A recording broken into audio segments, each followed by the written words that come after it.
Hi there, my name is Wayne Bridges. I'm the training coordinator for the ITAC Automotive Apprenticeship Program.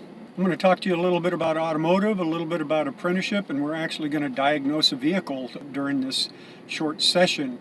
First thing I want to talk about is the automotive industry and the fact that there's lots of different opportunities within the automotive industry. You can work on the mechanical and electrical part of an automobile. You can work on the body in a body shop, fixing those fender benders and things like that. We need people to work on the interiors of the automobile, doing the upholstery. We need people to work on the glass in the vehicle, replacing, cracked windshields and things like that. So lots of different opportunities. We also need people that have really good people skills and enjoy working with people. We need those people to work at the front counter taking care of our customers. So lots of different opportunities. Also, if you happen to be artistic and you like cars, we need people to design those automobiles and design the interiors on them. There's a lot of customization that happens in the automotive industry. People putting body kits on and doing custom paint jobs and things like that. So lots of different ways that you can be involved in the automotive industry, not just working on that automobile. And the other thing I want to talk about is apprenticeships. Our program is an apprenticeship, and the way an apprenticeship works is you're going to be in a shop with an experienced mentor that's going to be teaching you, and you're going to actually be earning a paycheck while you're learning. That's one of the beauties of apprenticeship. You get to earn while you learn, where when you go to a conventional school, you're doing all the paying. Yes, you're learning, but you're not getting any money in return. So that's one of the real great things about an apprenticeship. So now we're going to move into diagnosing this automobile that I've got here. This is a 2004 Chevrolet S10, and it happens to have a service engine soon light on, and I'll show you that here in a moment. And when I checked the codes on this thing, it told me that I had a P0420 code, which means that the catalytic converter is not operating efficiently. And what the catalytic converter does is actually it cleans the exhaust before it goes out the back of the automobile, before we let it out into the atmosphere. So it does the final cleaning of that. And according to this code, it's not doing it well. So I'm going to show you how we would diagnose that problem using modern tools. And what I have is a transponder plugged into what's called the OBD2 connector that's accessing the computer data stream, all the information going into the computer, all the information going out. And then it is talking to a tablet that I have with a program on it through Bluetooth.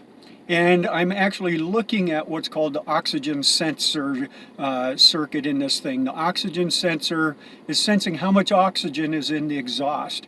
And the more oxygen there is, the more voltage is produced. And so that's what we're looking at. And we don't really want a lot of oxygen in our exhaust stream.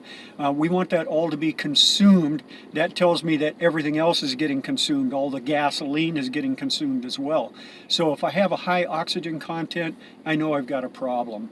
So I'm going to go ahead and grab my phone and turn it around and start showing you some stuff as we diagnose this vehicle. Right down here on the dashboard, you can see that I have a service engine soon light on. That's that amber light glowing there.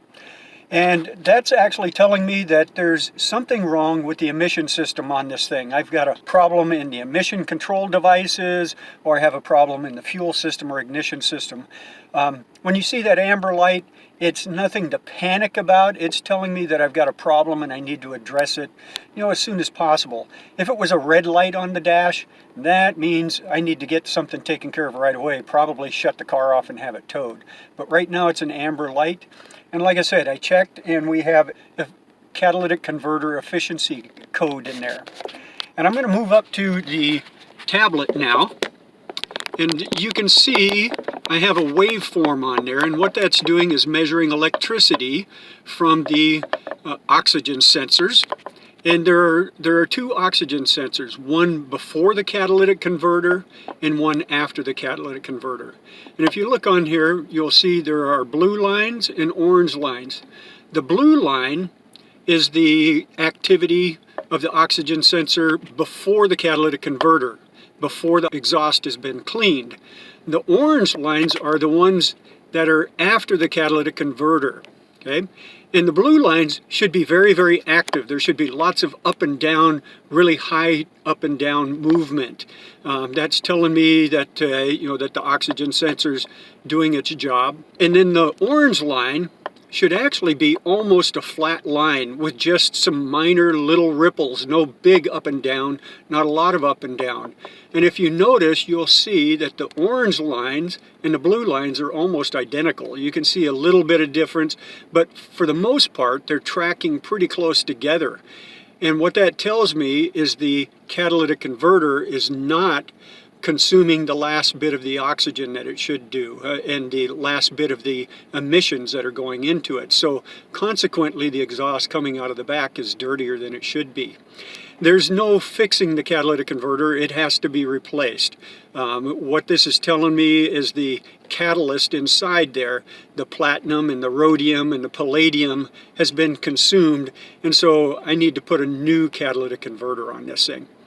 And what's really cool is I have diagnosed this problem sitting in the front seat of the vehicle. I've never opened the hood. I haven't done anything. I'm sitting in the vehicle with the air conditioning on, and I already know what's wrong with this vehicle. Now I'm going to have to put it up in the air, put a new catalytic converter on it. But that's as simple as it is. And what's cool is this is how we're going to diagnose most systems on an automobile today. And what's really cool is you could have this same program loaded on your smartphone, and you could use your smartphone to make this same diagnosis. So some of the cool stuff about the automotive industry today. And a couple other things, I'm going to go ahead and spin the phone back around here and just let you know that the industry right now is booming. Right now, there's a shortage of 76,000 automotive technicians. We need 76,000 more technicians in the United States right now. And because of that shortage, wages are really good. So a really good technician in the industry today can make $50,000 to $60,000 without trying too hard. And if you're a good tech, I know lots of technicians that are making over $100,000 a year.